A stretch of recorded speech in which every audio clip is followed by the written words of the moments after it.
S, வீடு, schools, hotels, store room இங்கெல்லாம் partition wall கட்டணும்னாலும் இப்போ பில்டிங் ஓனர்ஸோட first choice Renocon Rapid Wall Panels. ஆஹா, நோ காம்ப்ரமைஸ். உங்க சைடுலயும் எங்க சைடுலயும். It's a GT promise. GT Holidays, South India's #1. ஆதரநேயர்களுக்கு அன்பு வணக்கம். விஜய் அவர்கள் திரையுலகிலிருந்து வந்திருக்கிறாரு. எப்பயுமே சினிமா இண்டஸ்ட்ரிக்கு நிறைய நல்லது பண்ணுவார் அப்படிங்கிற ஒரு எதிர்பார்ப்பு பெருசாவே இருந்தது.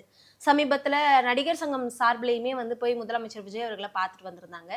இப்போ முதலமைச்சர் விஜய் சைட்ல இருந்து திரையுலகத்துக்கு ஒரு நல்ல விஷயம் வந்திருக்கு. புதுசா ஒரு படம் ரிலீஸ் ஆச்சுன்னா ஒரு நாளைக்கு 5 ஷோ வரைக்கும் போட்டுக்கலாம் அப்படிங்கிறது. இது என்ன எதிர்பார்த்தாங்க? விஜய் அவர்கள் சொல்லியிருந்தது கரெக்டா போய் சேர்ந்திருக்கும். பொதுவாக ஒரு புது படம் ரிலீஸ் ஆகுது அப்படின்றப்போ ஒரு ஃபெஸ்டிவல் டைம் இல்லை வெள்ளிக்கிழமை இந்த மாதிரி ரிலீஸ் ஆகும் பொழுது 5 காட்சிக்கு அனுமதி கேட்டு கவர்மெண்ட் சைடில் ரெக்வஸ்ட் வைப்பாங்க. அவங்க இது வரைக்கும் யாரும் மறுத்ததில்லை. இது எங்கே தொடங்குச்சு அப்படின்னா இந்த துணிவு வாரிசு அதுதான் பெரிய ஒரு மாற்றத்துக்கு உண்டான ஒரு இடமா இருந்தது. அதில் ஒரு உயிரிழப்பு ஏற்பட்டுச்சு. அதனால இந்த அதிகாலை காட்சிகள் ரத்து அப்படின்றத தமிழக அரசு அப்போ இருந்தே பின்பற்றி வந்துகிட்டு இருக்காங்க. அதில் நடந்த அந்த உயிரிழப்பு தான். ஸோ அதுக்கப்புறமேட்டு தமிழ்நாட்டில் பொறுத்த வரைக்கும் இந்த காலை காட்சிகள் எப்பவுமே எந்த படத்துக்கும் அனுமதி வழங்குறதே இல்லை. முதல் காட்சி அப்படின்றது 9 மணிக்கு தான் அப்படின்றதுல ரொம்ப ஸ்ட்ரிக்டாவே கடைபிடிச்சிட்டு வந்தாங்க. அந்த அரசும் சரி, இப்ப இருக்கக்கூடிய அரசுமே அதை தான் பின்பற்றுறாங்க. இதன் தொடர்ச்சியா விஜய் அவர்கள் என்ன பண்றாங்க அப்படின்னா, சினிமா துறை நீங்க சொன்ன மாதிரி அவர் அங்கிருந்து வந்தனால மட்டும் இல்லை, எல்லாருக்குமே நிறைய விஷயங்கள் பண்ணிட்டு இருக்காங்க. இப்போ திரையரங்க உரிமையாளர்களும் திரைப்பட தயாரிப்பாளர்களும் என்ன பண்றாங்கன்னா, இப்போ புதுப்படம் ரிலீஸ் ஆகும் பொழுது ஒவ்வொரு முறையும் நாங்கள் ஒவ்வொரு கோரிக்கை வைக்க வேண்டியதா இருக்கு. எங்களுக்கு 5 காட்சிகள் கொடுங்க, புது படத்துக்கு எங்களுக்கு இந்த மாதிரி கொடுங்க அப்படின்ட்டு. இவர் என்ன பண்றாருன்னா, எப்படியும் ஒவ்வொரு முறையும் அவங்க எடுத்துட்டு வராங்க, நம்ம கொடுத்துதான் ஆகணும். 9 மணிக்கு தான் அவங்க போடுறாங்க. இதுல என்ன மறுபடியும் ஒவ்வொரு வாட்டியும் அவங்க வந்துக்கிட்டு இனி நீங்க வரவே வேண்டாம், புது படம் ரிலீஸ் ஆகுதா உங்களுக்கு ஒரு வாரம் எடுத்துக்கங்க, 5 காட்சி போட்டுக்குங்க.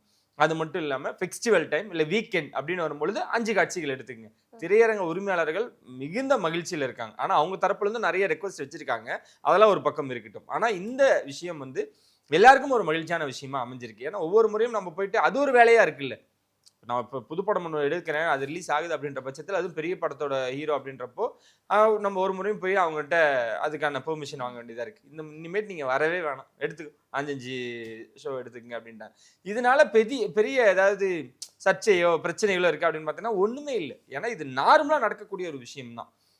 ஃபெஸ்டிவல் டைம் இல்லை வீக்கெண்ட் அப்போ ஒரு 5 காட்சிகள் ஒரு காட்சிகள் அதிகமாக போகிறது வழக்கம். அதை அனுமதி கேட்டு தான் அவன் பண்ணணும் இல்லை, நீங்கள் ஃபர்தராக மூவ் பண்ணீங்க அப்படின்றத கொடுத்துருக்காங்க நேற்று. அதனால அந்த செய்தி வந்ததும் எல்லாருமே மகிழ்ச்சியில் அப்படியே துள்ளி குதிச்சிட்டு இருக்காங்க அப்படின்னு தான் சொல்லணும். இன்னொன்று என்னன்னா, 7 மணி காட்சிக்காவது அனுமதி வழங்கணும். சரி, நீங்கள் அதிகாலை காட்சிகள் இப்போ 1 மணிக்கு போட்டாங்க துணிவு வாரிசு. அப்போ எனக்கு தெரிஞ்சு துணிவு படத்தை 1 மணிக்கு போட்டாங்கன்னு நினைக்கிறேன். அதுக்கப்புறம் 3 மணியோ 4 மணிக்கோ வாரிசு போட்டாங்க. அந்த மாதிரியான நேரத்தை ஒதுக்க வேணாம். ஏன்னா இப்போ இங்கே தமிழ்நாட்டில் ஒரு படம் ரிலீஸ் ஆகிறதுக்கு முன்னாடி நம்மளே போயிருக்கோம், நம்ம டீமே போயிருக்கு, பெங்களூர் போய் பார்த்துருக்கோம், கேரளா போய் பார்த்துருக்கோம். அங்கெல்லாம் அவர் 6 மணி காட்சிகளும் 4 மணி காட்சிகளும் இன்ன வரைக்கும் அனுமதி வழங்கிட்டு தான் இருக்காங்க. சரி, இதை தடுக்கணும். இதுக்காக இப்போ இங்கேருந்து வெளியாகிற பெரிய படங்கள் எல்லாமே ஒரு 6 மணி காட்சிகள் ஓவராலாகவே கொடுத்துருங்க, ஓவரால் இந்தியாவுக்கும் கொடுத்துருங்க அப்படின்னு நிறைய முறை அதுவும் கேட்டிருக்காங்க. இனி வர நாட்கள் அதுவும் கேட்க போகிறாங்கன்னு நினைக்கிறேன். ஆனால் இவங்க தான் ஒரு முடிவு எடுக்கணும். எல்லாருக்குமே ஒரே டைம் அப்படின்றது, இந்த 9 மணி அப்படின்றது மட்டும்தான் பெரிய பிரச்சனையாக இருக்குது. ஸோ அதுக்கு மிக விரைவில் ஒரு முடிவு எடுப்பாங்கன்னு நான் நினைக்கிறேன். அதை ஒரு 7 மணியாக எடுத்துக்கங்களேன். அப்படின்றப்போ ஒரு 6 ஷோ உங்களுக்கு கணக்கு வரும். 7 மணிக்கு போடுறீங்க, 8, 9, 10 அந்த டைமில் வரும். அப்போ அப்படி இப்படின்னு கணக்கு பார்த்தீங்கன்னா ஒரு நாளைக்கு 6 ஷோ வரும். அதுவுமே பெரிய இஷ்யூவாக வராது. ஏன்னா 7 மணிக்கு தான் நீங்கள் போடுறீங்க, விடிஞ்சிருது, எந்த பிரச்சனையும் இல்லை. செலிப்ரேஷன் பண்ணுறாங்களாம் 6:30க்கு 6:30க்கு தான் பண்ணுவாங்க.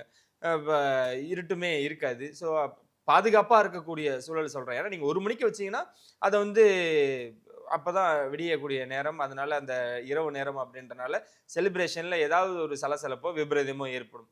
ஆனால் இந்த மாதிரியான நேரத்தில் அப்படி கிடையாது. அப்படின்னு 7 மணிக்கு காட்சிகளுக்கும் அனுமதி கேட்டு நிறைய விஷயங்கள் பண்ண போகிறதா நம்மளுக்கு தகவல் வருது.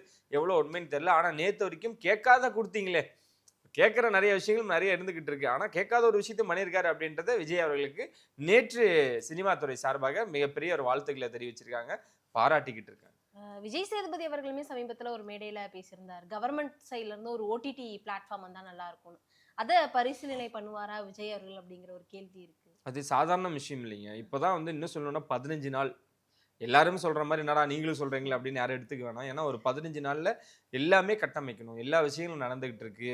முக்கியமா சட்ட ஒழுங்கு பிரச்சனைகள் அந்த மாதிரி நிறைய இருந்துகிட்டு இருக்க நேரத்துல கண்டிப்பா இந்த இஷ்யூல இந்த 5 ஷோ வழங்குனது அதுவே ஒரு ஆச்சரியமான விஷயமா தான் இருக்கு. ஏன்னா இதெல்லாம் அவங்களோட இதுல வந்து பாத்தீங்கன்னா பார்டர்ல தான் இருக்கும். லாஸ்ட்ல இருக்கும். ஓகே சினிமாக்கு என்னப்பா இஷ்யூ அப்படின்ற மாதிரி தான் இருக்கும்.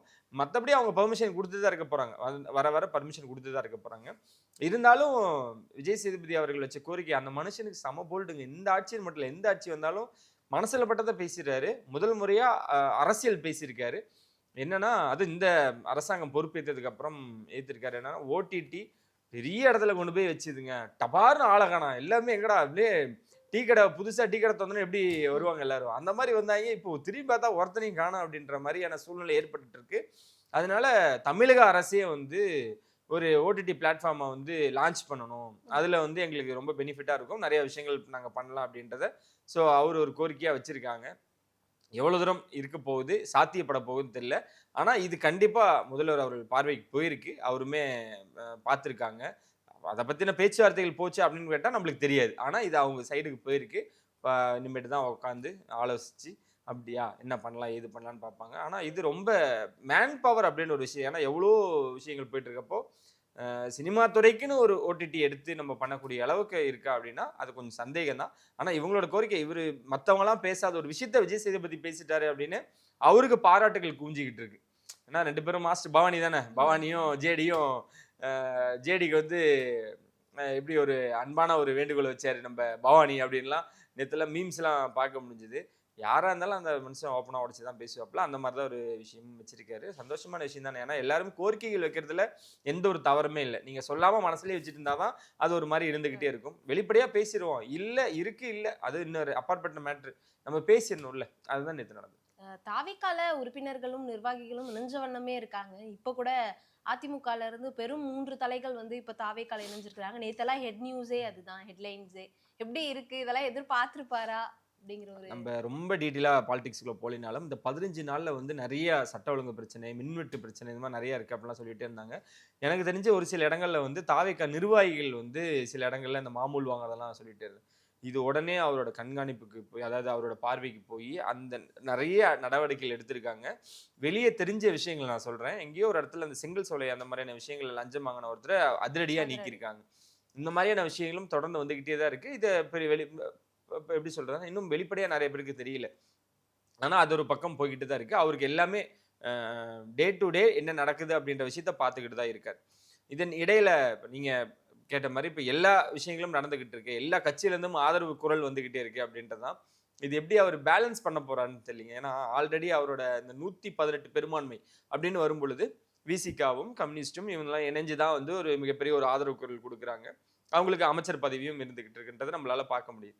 ஆனா இதை தொடர்ந்து அங்க ஏடிஎம்கேலேருந்து இப்போ வரதான் வந்து அவருக்கு கொஞ்சம் நெருக்கடியான சூழல் ஏற்படுமா அப்படின்றதான் பார்க்க முடியுது. ஏன்னா இவர் யாரை எதிர்த்து அரசியல் பண்ணாருன்னு ஒன்று இருக்குல்ல, அங்கிருந்து இவங்க ஆதரவு குரலோட வரும் பொழுது கண்டிப்பா அக்செப்ட் பண்ணி தான் ஆகணும். நீங்க அதை நீங்க இக்னோரே பண்ண முடியாது. ஏன்னா அவங்க வரவங்கலாம் வந்து எம்எல்ஏ பதவி ராஜினாமா பண்ணி வந்திருக்காங்க. மிகப்பெரிய ஒரு வெற்றி கொடுத்து அந்த மக்களோட விஷயங்களை வந்து இல்லை எங்களுக்கு வேண்டாம், நாங்கள் வந்து அங்கே போய் இணையறோம் அப்படின்றத அவங்க எம்எல்ஏ பதவியை ராஜினாமா பண்ணிட்டு வரும் பொழுது இது மிகப்பெரிய ஒரு சென்சிட்டிவான ஒரு விஷயமா தான் இதை நம்ம பார்க்கணும். அதை விட்டுட்டு இவங்க இங்கே வரும் பொழுது அதுக்கு உண்டான அந்த எப்படி சொல்றது, அதோட ஹீட்டு தெரியும்ல. அப்படின்றப்போ இவர் வந்து அவங்கள எதிர்த்து தானே பேசிக்கிட்டு இருந்தாரு. இப்போ அங்கிருந்தே வரும் பொழுது கண்டிப்பா இணைச்சுதான் ஆகணும். ஏன்னா இங்க இந்த கட்சியிலேருந்து அந்த கட்சியில இந்த கட்சி தாவல் அப்படின்றது எப்பவுமே பல வருஷங்களா நடந்துகிட்டு இருக்கு. அதுல எந்த விதமான மாற்று கருத்துமே இல்லை. இந்த டைம்ல ரொம்ப ஷார்ட் டைம் 15 நாள் 16 நாள் தான் ஆகுது. இந்த டைம்ல மாற்று கட்சியில வந்து இணையறாங்க. அவங்கள எப்படி இவர் உள்ள இணைச்சிக்க போறாரு, என்ன நடக்க போகுது, இப்போ அந்த இடத்துல எல்லாமே மறுதேர்தல் நடக்கும், அதை எப்படி ஃபேஸ் பண்ண போறாங்க. ஆல்ரெடி அவர் திருச்சி கிழக்குன்னு ஒன்று இருக்கு, இப்போ 4 தொகுதியில் இடைத்தேர்தல் வரும். இந்த மாதிரி இன்னும் நிறைய பேர் பேச்சுவார்த்தையில் இருந்துகிட்டு இருக்காங்க. அங்க அவங்களுக்கு மனஸ்தாபம் ஏற்பட தான் செய்யுது. அங்கிருந்து வந்து விஜய் அவர்களுக்கு ஆதரவு கொடுக்குறன்றது நல்ல விஷயம். விஜய் அவர்கள் கூட நிற்கிறேன்னு சொல்லக்கூடிய விஷயங்களும் நல்ல விஷயம். அதில் கண்டிப்பா நம்ம அதில் மாற்றுக்கிறதே இல்லை. இன்னும் வருவாங்க. இப்பெல்லாம் இவங்கெல்லாம் அப்பயே வந்திருந்தாங்கன்னா இன்னும் கொஞ்சம் பெரிய லெவலில் இருந்திருக்கும் அப்படின்றதான். வந்ததை பாராட்டுறோம், அதுல மாற்றுக்கிறதே இல்லை. ஆனா இப்போ அவர் எப்படி ஹேண்டில் பண்ண போறாருன்றதான் மிகப்பெரிய விஷயமா இருக்க போகுது. அதுக்குமே நிறைய சிலர்லாம் வந்து நல்லது அப்படின்னு பாதி பேர் பாசிட்டிவா கமெண்ட்ஸ் போட்டுக்கிட்டாங்க. சிலர் வந்து எப்படி இவங்க வந்து இப்படி பண்ணலாம் அப்படின்றதுமே கருத்து தெரிவிச்சுட்டு இருக்காங்க. இன்னொன்னு, இவர் ஏன் எதுவுமே பேச மாட்டாரு? எவ்வளவு விஷயங்கள் நடந்துட்டு இருக்குங்க, எவ்வளவு விஷயம் நடந்துருக்கு, என்ன பண்றாரு சிஎம் அப்படின்லாம் கேட்கறாங்க. சிஎம் மீண்டும் சொல்றேன், அப்ப நம்ம சொன்னதான், இப்ப நம்ம சொல்றதான், எப்பவுமே நம்ம சொல்றதான். இந்த மனுஷன் பேசவே மாட்டாருங்க. அதிகமா பேசக்கூடிய ஆளும் இவர் கிடையாது. ஒண்ணே ஒண்ணுதான், திரையில பேசுவார், தரையில பேச மாட்டார். திரையில செயல் எப்படி இருக்கோ அதை விட டபுள் மடங்கா செயல் தான் இருக்கும். தரையில செயலை பார்ப்பீங்க. அந்த மாதிரி விஷயங்கள் தான் அடுத்தடுத்த விஷயம். நேத்து விவசாயிகள் கடனை வந்து தள்ளுபடி பண்ண விஷயங்கள்லாம் நீங்க பார்த்துருப்பீங்க. அதனால செயல் என்னென்ன பண்ணலாம், செயல்பாடுகள் நம்மளால என்ன பண்ண முடியுமோ அதை நம்ம உடனே பண்ணணும் அப்படின்னு கூடியதான் அவரோட ஃபுல் டார்கெட்டாக இருக்குது, ஃபோக்கஸ்டாக இருக்குது அப்படின்றதான் நம்மளால பார்க்க முடியுது. அதனால அப்படிதான் இருக்கும். பாப்பா எப்படி ஹேண்டில் பண்ணி கொண்டு போக போறான்றது. மற்றபடி தாவேக்கா வந்து அவங்க வந்து ஒரு மிகப்பெரிய ஒரு ஸ்கெட்ச் போட்டு ஒர்க் பண்றாங்க. நம்ம அடுத்து இன்னைக்கு என்ன பண்றோம், எப்படி அங்க நம்ம சொன்ன மாதிரி தலைமைச் செயலகத்துல எல்லாரும் டைமுக்கு வந்துட்டு அவங்கள பணியில சிறப்பா பண்ணணும் அப்படின்றத எப்படி அன்பா சொன்னாரோ அந்த மாதிரி அடுத்து வரக்கூடிய 2-3 மாதங்களுக்கு உண்டான விஷயங்களும் எல்லாமே ஒரு வரையறையாவே போட்டிருக்காங்க. இதுதான் பண்ணணும், இந்த மாதிரி கொண்டு போகணும், இந்த மாதிரி நம்ம அடுத்து கொண்டு போகணும் அப்படின்றது தான் அவங்களோட பிளானிங்காகவே இருக்கு. கொஞ்சம் பொறுத்திருந்து பார்ப்போமே. நேற்று குஷ்பு கூட சொன்னாங்க, கொஞ்சம் பொறுமையா இருங்க, அவருக்கு டைம் கொடுங்க, அவர் நல்ல விஷயங்களா தான் நீங்க நினைக்கலாம், குஷ்பு வந்து அவங்க அந்த கட்சி தானே, எப்படி இந்த கட்சியில வந்து வாய்ஸ் கொடுத்தாங்க. இது எல்லாமே வந்து ஒரு பாண்டிங் மீறி செயல்பாடுகள் பார்த்துக்கிட்டு இருக்காங்கல்ல, கொஞ்சம் நேரம் கொடுங்கன்னு எல்லாரும் கேட்குறாங்க. அவங்க தரப்பும் கேட்டிருக்காங்க. பொறுமையா இருப்போம், என்ன நடக்குன்றது பொறுத்து வந்து பார்ப்போம்.